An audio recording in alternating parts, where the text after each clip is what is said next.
Você confia no que a imprensa do seu país divulga? Há algum tempo atrás, possivelmente teríamos respostas para essa pergunta mais niveladas e mais voltadas para o lado afirmativo. Contudo, com a popularização das notícias falsas, da pós-verdade e, sobretudo, da desinformação, muitas pessoas passaram a ver o trabalho jornalístico com ceticismo. Pensando em avaliar a que pé anda a confiança das pessoas na imprensa, neste ano, 2021, o Instituto Reuters realizou uma pesquisa qualitativa com uma série de grupos de discussão e entrevistas com pessoas de 4 países: Estados Unidos, Reino Unido, Índia e Brasil. E o que eles descobriram? Iremos ver agora.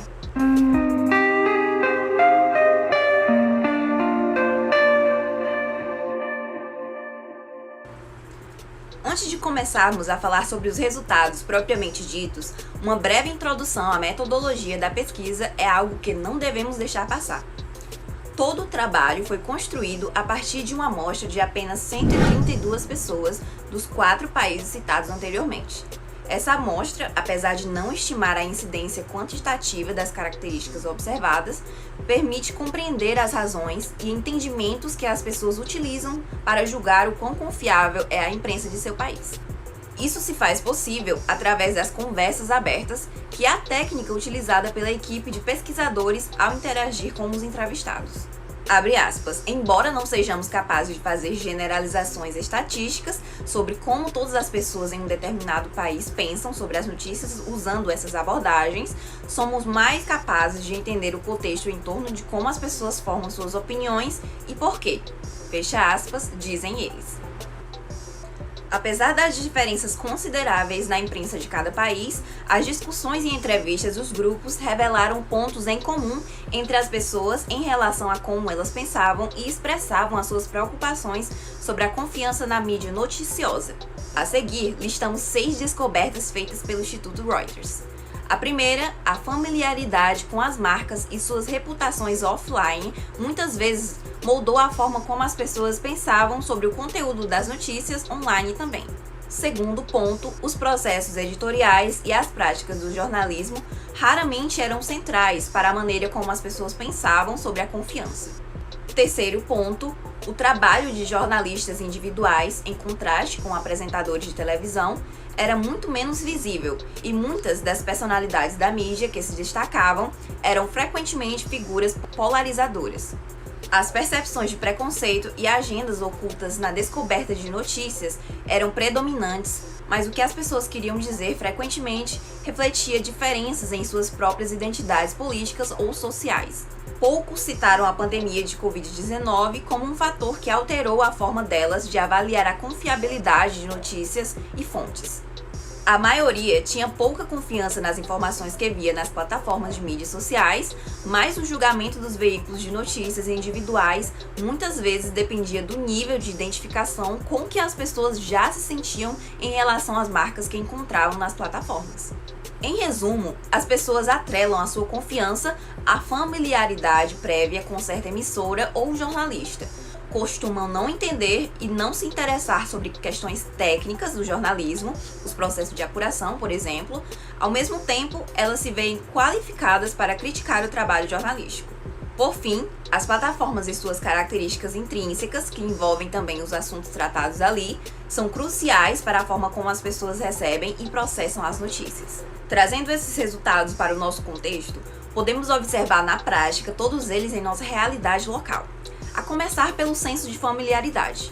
Um exemplo, de muitos, foi a predisposição dos que apoiam o presidente Bolsonaro a não gostar e a não confiar na Rede Globo, pois a associam à esquerda.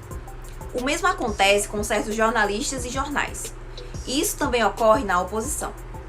A atenção depositada no jornalismo é imensa. O trabalho é criticado por não conter imparcialidade e poucos sabem como funcionam os critérios de noticiabilidade ou mesmo coisas simples, como a estrutura de uma notícia.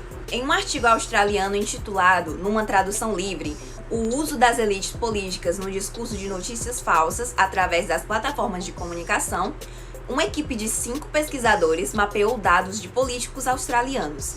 Esses dados foram coletados durante 6 meses, após a eleição de Donald Trump em 2016, em 4 fóruns de comunicação política. Os pesquisadores concluíram que a utilização de notícias falsas predomina no domínio dos conservadores. Esse resultado também pode ser observado no Brasil. No artigo do professor Wilson Gomes e da professora Tatiana Dourado, intitulado Fake News, um fenômeno de comunicação política entre jornalismo, política e democracia, os pesquisadores analisaram as 14 fake news sobre fraude nas urnas mais compartilhadas nas principais mídias sociais, Facebook, Twitter e WhatsApp, e chegaram à conclusão de que fake news são, principalmente, um fenômeno do movimento conservador de direita. Em outro artigo intitulado numa tradução livre, como Pego no Nexo, uma atividade comparativa e longitudinal da confiança política na imprensa, os pesquisadores europeus utilizaram dados de institutos de pesquisa que realizaram sondagens em diferentes países, incluindo ocidentais e não ocidentais.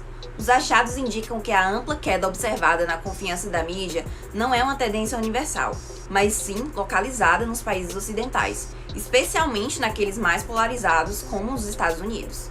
O resultado mais significativo encontrado pelos pesquisadores foi a constatação de que a confiança nas instituições políticas é um dos principais fatores que influenciam a confiança na imprensa. A ligação entre os dois tipos de confiança se mostrou consideravelmente mais forte em sociedades politicamente polarizadas. Antes de me despedir, gostaria de lembrar que as discussões que envolvem as ciências humanas são extensas e cheias de nuances, algo que não pode ser resolvido em poucos minutos de pesquisa, por mais que as fontes sejam de alta qualidade e credibilidade.